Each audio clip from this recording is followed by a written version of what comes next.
Let us now move to the next kind of special product, which is the square of a binomial. The given is x plus 7 squared. Usually we expand this into x plus 7 times the quantity x plus 7. Now we will be using the FOIL method. Let's have f, which is the first terms. So we have x times x, which is x squared. Next O, we have the outer terms. We have x times 7, which is 7x. Next will be I, which is the inner terms. 7 times x, which is 7x. And we have letter L, the last terms. So we have 7 times 7, which is 49. Simplifying further, we have combining like terms. We have 7x plus 7x. So we have 14x. Bring down x squared plus 14x plus 49. So the product using fold method is x squared plus 14x plus 49. Now solve this one using special product, which is the square of a binomial. To get the first term, we have to square the first term, which is x. So x times x is x squared. To get the second term, we have to multiply the first and the second term. So x times 7 is 7x. Then multiply it by 2. So 7x times 2 is equal to positive 14x. To get the last term, we have to square the last term, which is 7. 7 times 7 is 49. So positive 49. So our product is x squared plus 14x plus 49. Let's have another example. We have 2a plus 3 squared.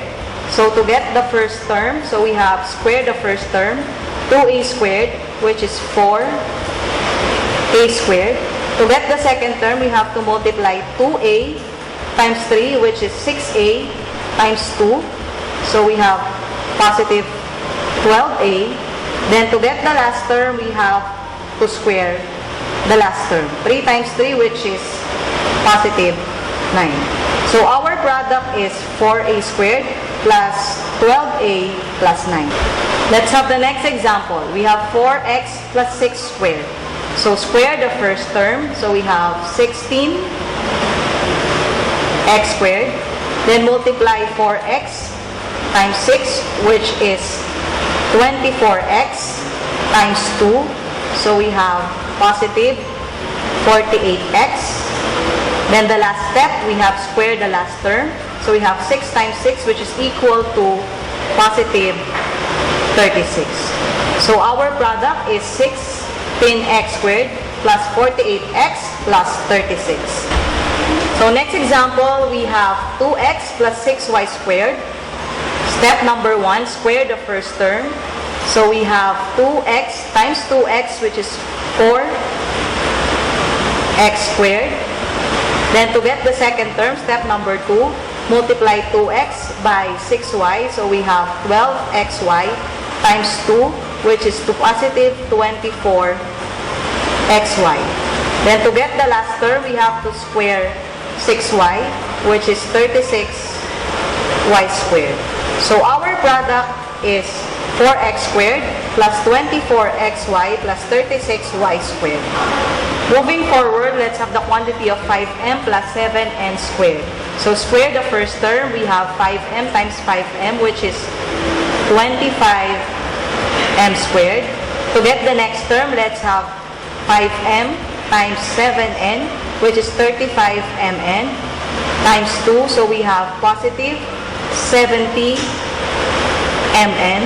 And to get the last term, we have to square this term, 7n times 7n, which is equal to positive 49n squared. So our product is 25m squared plus 70mn plus 49n squared. Let's now have our last example. So we have to square the first term, 9c squared. So the square of 9c squared is 81c raised to the 4th. To get the second term, multiply these two. So we have 9c squared multiplied by 10d squared, which is 90c c squared d squared. Then don't forget to multiply it by 2, which is positive 180 c squared d squared. Then to get the last term, we have to square 10d squared, which is positive 100d raised to the 4th. So our product is 81c raised to the 4th plus 180c squared d squared plus 100d raised to the 4th.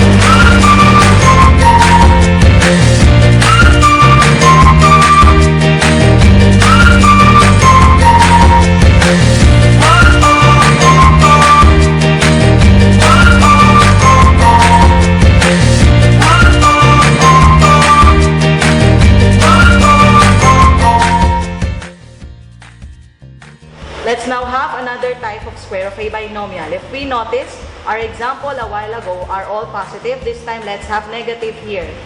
So we have our example, which is x minus 7 squared. So usually, we will expand this one into x minus 7 times x minus 7, and then we will apply FOIL method. So let's have f for our first term. So we have x times x, which is x squared. Then we have O for our outer term. So we have x times negative 7, which is negative 7x. Then our inner term, so we have negative 7 times x, which is negative 7x. Then we have L for the last term. So we have negative 7 times negative 7, which is positive 49.